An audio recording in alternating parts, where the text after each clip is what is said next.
Historically, the way that they processed the pulp were in these stone tubs, and they would take old cotton and linen rags and strip them up and put them in water with soda ash and just let them go through what's called a rutting process, which means that it's slowly breaking down and rotting.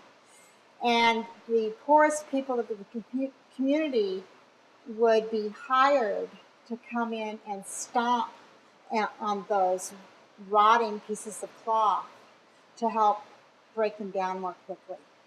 So what we're using here today is called abaca, and it is a longer fiber. It comes from the inner bark of the Manila hemp tree, and it is related to bananas. So it's one of my favorite fibers to use. It's been processed in a Hollander beater, which is the primary piece of equipment used to process fiber for paper making, both by studio artists and industry.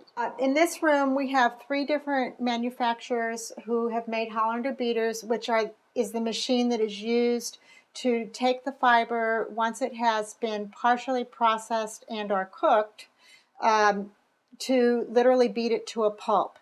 The amount of time that the fiber is beaten and how hard the fiber is beaten will determine the quality and the end result of the paper. So you see here we have this roller, and underneath that is a metal bed plate.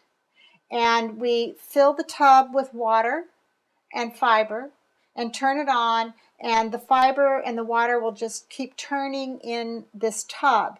And as this roller is lowered, it will macerate the fibers more and more, so that if you looked at them under a microscope, the longer the fiber is beaten, the more each fiber opens up and the more water that is retained in each fiber. This particular pulp has been beaten about 2 hours, so it will make a nice smooth sheet of paper that will not shrink very much. I can also beat for longer periods of time that will make a more translucent, higher shrinkage paper, which I often do use in my work as well.